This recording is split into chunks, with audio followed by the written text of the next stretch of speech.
ମାଛ ଧରିବା ହେଲା କାଳ ପାଟିରେ ପଶିଗଲା ଜିଅନ୍ତା ମାଛ ଚାଲିଗଲା ଯୁବକଙ୍କର ଜୀବନ। ମୟୂରଭଞ୍ଜ ବାଙ୍ଗିରି ପୋଷିରେ ଏଭଳି କିଛି ଘଟଣା ସାମ୍ନାକୁ ଆସିଛି। ତେବେ ଏହି ଘଟଣାରେ ଡାକ୍ତରଙ୍କ ଅବହେଳାକୁ ନେଇ ଅଭିଯୋଗ ଆଣିଛନ୍ତି ପରିବାର ଲୋକେ। ଦିଘି ଗାଁର ଅବିନାଶ ବିଜୁଳିଙ୍କ ମୃତ୍ୟୁକୁ ନେଇ ସ୍ଥାନୀୟ ଅଞ୍ଚଳରେ ଉତ୍ତେଜନା ପ୍ରକାଶ ପାଇଥିଲା।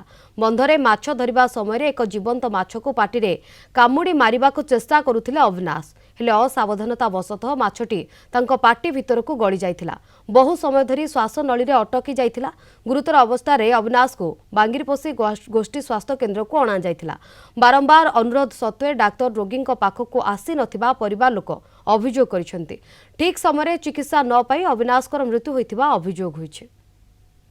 ସେମାନେ जो पेसेंट आम रखिले आणिकी से कहीं डॉक्टर नथिले इंचार्ज मैडम एबे आसिकी कहले से आपणकर छुआ मैंने जो माछ खाई मोला मो छुआ मैंने एमती खाई मरबेनि एमती की पाई कहबे से माछ धरी समय गोटे कौ माछ धरिक माटी काउंडबारू पाटी भीतर को पशिगला पाटे जाम हो गला सांगे सांग डाक्तरखाना को आम आनी दायित्व थिला डाक्तर तुषारंजन बेहरा आम बारंबार अनुरोध कले से कर्णपात कले ना होता माछटा ना से चाहिए काढ़ी दी था से जीवनटा चलीगला।